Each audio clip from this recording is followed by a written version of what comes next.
Another patient entered the office of Dr. Shire. The patient was a male, mid-20s, and an average build. He had little to no distinctive features about him, except for his eyes. They were a dark brown, but it wasn't his actual eyes that drew attention to himself. It was the circles of darkness around them. Clear symptoms of sleepless nights. Again. Dr. Shire noted this in his notepad when the man took his seat on the leather couch. Eyes looking darker this time, probably restless. Ask about caffeine intake. "Edward, what brings you in today?" the doctor asked. "I thought we made an impact the last time I saw you." Edward began to play with his hands, keeping his eyes down and away from the doctor.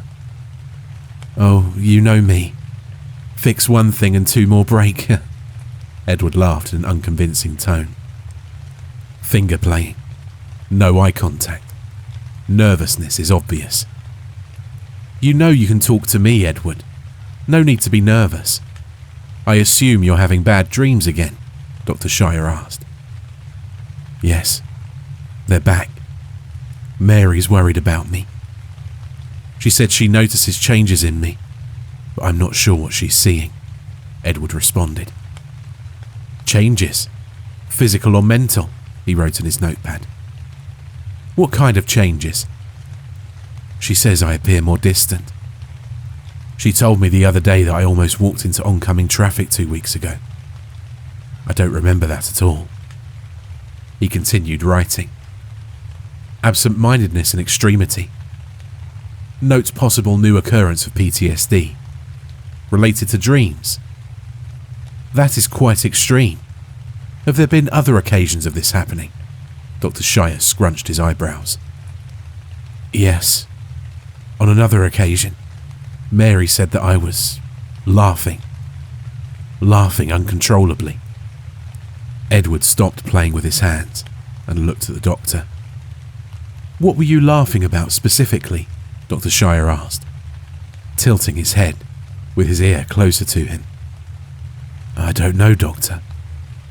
I remember sitting in the living room, watching a documentary on the Holocaust. But there's a gap in my memory when Mary told me about the laughing. She said I couldn't take my eyes off the screen." "Gap in memory related to psychotic episodes. Medication change may be needed." "I see. I'm going to recommend a new change in medication. It seems like your depression might be coming back. That should take care of the memory gaps and absent-mindedness. But these dreams, tell me more about them. Are you taking in any sort of caffeine before going to bed? Sugar included? Any sort of stimulant?" Dr. Shire flipped to the next page in his notepad. Edward made a clear shift in his seat, as though Dr. Shire had said something offensive to him. "No, I don't drink any kind of caffeine anymore. And I don't like sugary snacks before bed." He continued writing in his notepad. "Dreams must be trauma-based, not side-effect driven. Ask about dream content." "And what happens in these dreams? Can you remember any?" "I can remember every single one. They get worse, it seems. Each night, it's something new. The same place, same time. But there's something wrong with me. It's looking for me." "Where is it taking place? What's looking for you, Edward?" Edward's eyes began to dart from left to right in the room. "It's a house. An old house. I wake up in an empty room. It's raining outside, thundering. I get up and out of bed and walk over to the door in the room, but I can't open it." He kept scribbling. House could be a representation of a childhood trauma. Rain could mean gloom or dread. "Why can't you open the door?" "If I do, it will find me." "What's looking for you?" "An old friend." Edward stood up and began to put on his coat. "I think I'm fine for today, doctor." Dr. Shire nodded and wrote down a new prescription for Edward. "I understand. I want you to take 2 of these a day from now on. If you have any more dreams like this, I want you to write them down in a journal. Take care, Edward." Edward took the slip of paper and left the office. Dr. Shire stood and went over to his desk to look over his notes. He began to write more into his notepad. Possible occurrence of a depressive manifestation through nightmarish interaction. Odd description as an old friend. What does he mean? Why would something he sees as fearful also be friendly? Could be possible frontal lobe trauma. Manic episodes might be a result of new disorder or possibly stress related. A week later, and Edward came again to the office. But he looked noticeably different. He seemed much more pale and thinner than a week ago somehow. Dr. Shire took note of this. Significant weight loss, paler composition. Could it be a nightmare? "Ah, Edward, it's good to see you again. What brings you here?" Edward remained standing. He pulled out a small journal from under his coat, handing it to the doctor. "I did as you asked, but something's wrong." "What's wrong?" Dr. Shire asked, taking the book. "Read it. I can't recall any of it. I can't remember my dreams now." Edward sounded slightly frantic. Dr. Shire opened the journal and began to read the first entry. "I can see it outside the window. It turns its head with mine. It mimics me. If I walk, it walks. If I hide, it hides. The arms, they can't move. They cover where a mouth should be. But its eyes can still see. Jesus, its eyes. I don't see an abyss. I see a mirror." January 14th. Dr. Shire began flipping through the entries. He stopped at a random one. "I can hear it. I don't think it speaks. It just waits for me. Even when it's not in the window, I can hear walking around outside the door. There's no rhythm to its footsteps. They may start slow and quiet, but suddenly they'll get faster and louder. Faster than any animal or human I know. It knocks on the walls sometimes. Clicks. It'll click after the thunder. Each damn time." January 16th.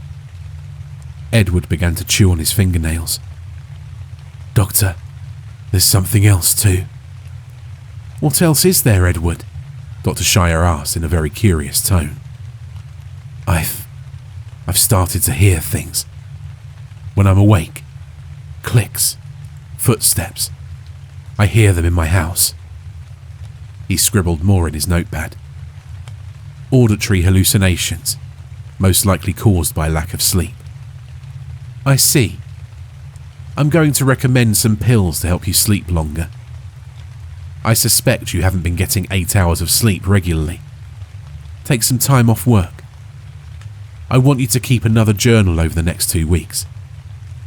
I'm going to keep this one you gave me today, so I can read it over and see how I can help you. Also, pay attention to your diet, Edward. You're looking awfully thin." Dr. Shire wrote another prescription. Edward took the paper and left without another word. Dr. Shire began to read more entries from the journal. He was fascinated. The doctor always had a dark intrigue for nightmares. He spent decades studying them. What they were, how they manifested. In his mind, nightmares were just ideas that the rational part of the brain refused to entertain. The brain defends itself from these ideas by making them into metaphorical monsters and creatures that terrify the mind, as a way to protect the rationality of itself. Dr. Shire had a distinct theory in this realm of the mind. His theory was that if a nightmare is drawn out long enough, the brain would surrender and the idea would be able to transcend the mind, and would enter reality as an idea manifest. Essentially, Dr. Shire believed he could give birth to a real-life nightmare. Dr. Shire finished the entries and pondered to himself. He wrote down more notes. Edward seems to be displaying a high level of extreme fear to the creature in his dreams. The creature is described as very pale, very thin and tall. It's apparently very agile and quick, according to Edward's ears about the footsteps. The monster's arms appear to be covering the mouth, possibly representing a past event that Edward sees as unspeakable. The eyes are the most horrifically described, but also the least. Edward believes he sees a mirror of himself in the eyes. Wait, a mirror? Dr. Shire had an epiphany. Yes, a mirror. His pale and thin appearance are making more sense now. Edward may be a prime candidate for my nightmare theory. His past trauma and depression would be likely enough to cause such a creature to be born. I'll have to induce more nightmares in him to see his progression continue further. Must remember to note all physical and mental changes alongside timeline. Edward returned 2 weeks later, even thinner and paler than before. He had another journal to give to Dr. Shire. "Ah, Edward, a pleasure to see you. What do you have for me this time?" Dr. Shire opened his notepad and clicked his pen. Edward stiffly walked over to the couch, but did not sit. "They're getting worse, Doctor. The pills aren't helping. Mary divorced me a week ago." "I'm very sorry to hear about that, Edward. Why did she leave, if I may ask?" She said I woke up in the middle of the night. She said I woke up and tried to suffocate her, that I tried to choke the life out of her. "Violent manifestations," he wrote. "The creature must be attached to a violent idea." "What stopped you?" "Nothing, because I wasn't even home at the time. I was staying over at a friend's house that night." "Could you possibly just not remember this encounter?" "My home was over 60 miles away. How could I have been able to run to my own house and try and kill my wife, and still be back in time for no one else to have noticed? I'm not lying, Doctor." "Then who do you believe tried to kill your wife, Edward?" Dr. Shire asked in a curious tone. Edward's eyes widened. "Doctor, am I going insane?" Dr. Shire looked at Edward, confused. No. Why do you believe that?" "Because I can see your notes about me." Edward looked up and locked eyes with the doctor. Dr. Shire became surprised. "Really? What do you see?" Edward stood up and walked slowly over to the doctor. His arms locked at his sides, and his eyes becoming more pronounced with every step. "A violent manifestation. You don't seem to believe me, Doctor. What do you believe was trying to kill my wife? I bet you want me to say it was that thing, don't you? You want me to reveal my insanity for what it is. A game. You want me to play your game, don't you? I'm just a little pig in which you get to test your bullcrap of a theory, right? Oink, oink. A little pig trots along, and so will I. Give me the meds you want me to take, then I'll show you." "What will you show me, Edward?" Dr. Shire asked, while writing down the new medications to further induce Edward's nightmares. "My old friend." Edward took the papers and left. Dr. Shire shook his head and opened up the second journal. He noticed a dramatic change in Edward's nightmares. I opened the door. I began to explore different parts of the house. There was little to no furniture. It was a 2-story house, old and decaying. I went downstairs to the living room. A TV was on, but only static was showing. The thundering outside had stopped completely. I felt an urge to go to the basement. I walked over and down the steps leading to the basement door. The basement door remained locked, but there was a figure behind me at the top of the stairs. It was Dr. Shire. He stood there smiling. He came down the steps and gave me something. I believe it was a key. February 2nd. Dr. Shire closed the journal and took several deep breaths. My God, I've done it. I can't believe it. I've created a beautiful nightmare. Edward arrived back at the office a month later. He'd completely changed. His head was shaven, not an ounce of hair left. He was dangerously thin at this point, more skeletal than human even. The dark circles around his eyes only grew worse.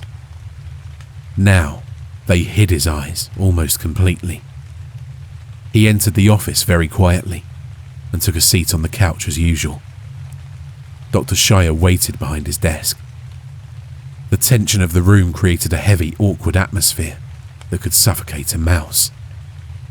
Dr. Shire finally broke the silence. So, Edward, I believe you wanted to show me something. Perhaps your latest journal. Edward smiled, but said nothing. Instead, he pulled out a single piece of paper. He slid the paper onto the coffee table in front of him, all the while still holding eye contact with the doctor. Dr. Shire stood and slowly walked over to the table. He felt that if he took his eyes off Edward, something would happen. Frightening. He picked up the paper and backed his way back to the desk. He finally broke eye contact and looked down to read the words on the paper. I greeted him like an old friend. Dr. Shire looked up and froze in fear at what was standing behind the couch. The room grew darker, but in the darkness across from him, he saw the monster he gave life to, the creature he bore, his nightmare come alive. I'm not afraid anymore, Doctor. Do you know why? An unfamiliar voice spoke. Why? Dr. Shire responded, shaking. It's very simple. You stop being afraid of a nightmare when you become one. But I believe you should be asking yourself one question, Doctor. The voice grew deeper as the creature slowly walked over to the doctor. Dr. Shire couldn't move or scream. All he could do was ask one word. What? The monster was now face to face with the doctor. It looked more terrifying than Edward ever described. The creature uncovered its mouth, or rather, a lack of one.